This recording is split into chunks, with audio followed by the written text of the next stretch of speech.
The Islamic State is really the descendant of Al-Qaeda in Iraq, which began under Abu Musab al-Zarqawi. He took advantage of the disorder and disaffection amongst the Sunnis in Iraq after the U.S. invasion to establish this new group. The big thing that set Al-Qaeda in Iraq apart from a lot of the other groups was it became very well organized very quickly. And this did a variety of things for it. One, it made it efficient and very effective at mobilizing fighters and resources.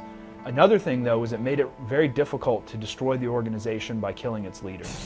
The United States began targeting the leadership of a variety of resistance movements, very successful targeting some of them. Some other leaders fled the country.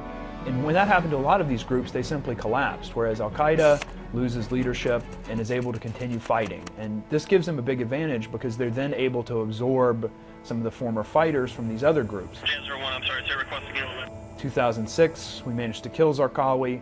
The organization continues to get stronger and stronger, particularly in western Iraq. The big downfall of the organization comes because it gets so strong, it starts fighting with a variety of local Sunni groups over things like resources. The big change is when these Sunni resistance groups align with the United States and begin cooperating with the United States. You have the phenomenon known as the Anbar Awakening. So this combination of locals with the U.S. is actually very effective in pushing Al-Qaeda in Iraq out to the margins, but it still hangs in there, particularly around the city of Mosul.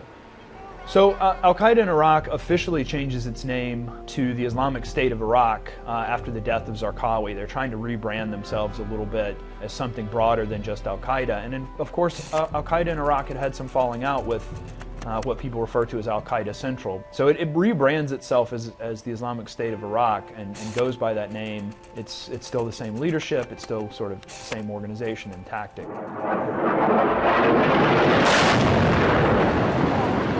The big rebirth comes with the fighting in Syria and the withdrawal of the U.S. from Iraq.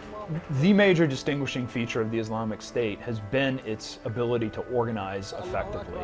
You know, we take for granted that bureaucracy and standing operated procedure and hierarchy are bad things when we think about these issues, but in fact they're incredibly important for organizations where leaders are being killed, where things are being destroyed. You need to be able to replace people and organize and marshal resources very effectively.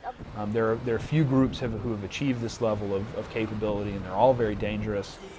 Yes, they're violent, but there are lots of violent extremists.